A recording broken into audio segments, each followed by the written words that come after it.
Welcome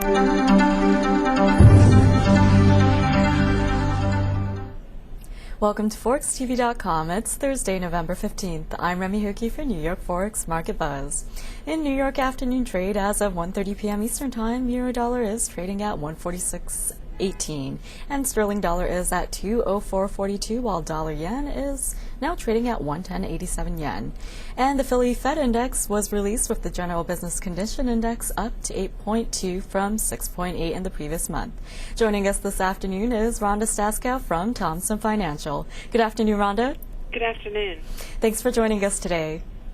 Well, in the session, Treasury bonds have been rising as equities remain in the red but have paired earlier losses, and there are continued credit market troubles with banks disclosing additional write-downs.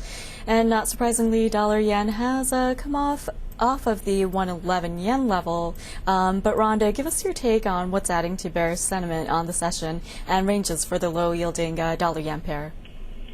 Well, for dollar-yen, once again, the price direction is not being driven so much by fundamentals, such as the U.S. data we did see earlier. It's being driven by the stock markets and the implications for risk aversion. So price action has been flip-flopping between about the 111.25 to 110.40 area, which were the lows seen in London during the session. Right now, it's moving back up again purely on the back of the stock moves, because that's where this currency market's taking the direction. What we're finding is trading is very thin, and dealers are reluctant to take large positions because of what happened like yesterday when the stock market fell 100 points towards the close and took all the long dollar-yen positions by surprise. And you did mention... I'm going to look ahead for dollar-yen. I still think there's a risk that you will see 108 on this risk aversion play right now, with 112, 113 capping the currency for now.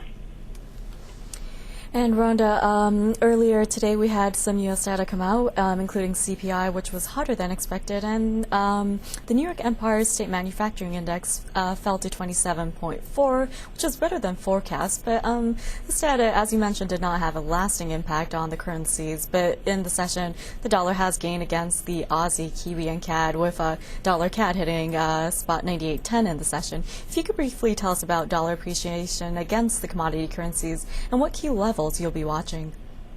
Yes, I think that's an important move. As you said, the fundamentals, including the Philly Fed Index this afternoon that was also better than expected, just seems to be ignored by the market.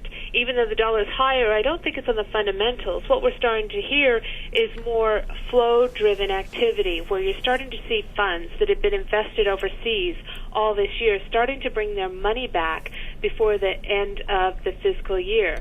We've certainly been hearing talk that this was likely to occur from the beginning of the month, but the actual flows have not emerged except for the last couple of sessions, where you're starting to see dollar buying against a number of currencies. Also, closing out some of these positions is putting pressures on commodities, which is very important for the Aussie, CAD, and Kiwi, because we've seen gold drop $30 today.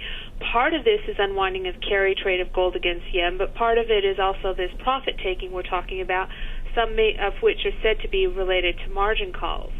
So for Kiwi, if we look at that currency over the coming period, it looks like it's found a solid top, and then we've had some good bids show up today at 75.50 and recently near the lows of 74.50. I think there's still risk that we could see it go a little bit lower, back to 74, maybe even down to 73, just because the liquidity issue could make it more vulnerable to a sell-off in this sort of a market. Similarly for Aussie, I think 91 may prove to be a near-term top for the currency, with option-related selling seen at that level, and risk that if we get a clear break under the 87 level, we'll see it move back towards a possible 85. It's a big call, but if you start seeing the dollar get some strength, I also think you will see some big moves as a result of it. To that end, there's talk now of dollar CAD going back to parity on the same moves. The fact that one of the biggest M&A deals has been completed, which was the Rio Tinto bid for Alcan, means less CAD buying, and so more strength for the dollar.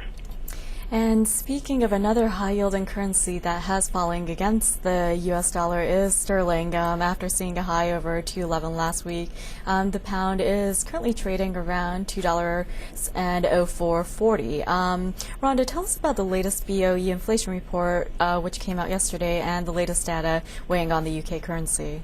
Well, as we know, we're starting to get a lot of anecdotal evidence and data that shows the UK housing market is slowing, and the BOE comments came as a surprise because they were much more dovish than the market expected. While no immediate changes in rates is seen, there's more of a view that the next move may actually be lower for sterling rates, and that's kept the currency under pressure. And one thing to note is, one, the risk aversion trade will weigh on sterling yen, and two, often sterling does get lumped with Aussie and Kiwi and Canada, which are all Commonwealth currencies. So if they come under pressure, sterling is likely to come under pressure as well and could drop below 2 in the profit-taking ahead of the year-end.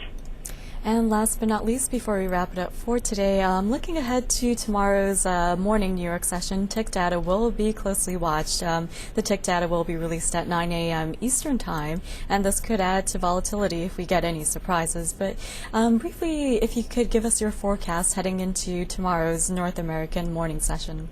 Well, there are expectations after the sharp drop we saw in the month before of $69 billion that it will spring back because you'll have some bargain hunters that would come back to the market. There's talk of maybe a number around 70 or 80 billion in inflows, and certainly Fed custody holdings or central bank buying of dollars picked up a bit more during September, which would help the number before. So we're looking for something a little bit more positive. Okay, Rhonda, as always, thank you very much for your analysis, and have a great afternoon. Thank you. That wraps it up for your Forex Market Buzz with Rhonda Staskow from Thomson Financial. I'm Remy Hokie. Join us later this afternoon for PM Exchange right here on ForexTV.com.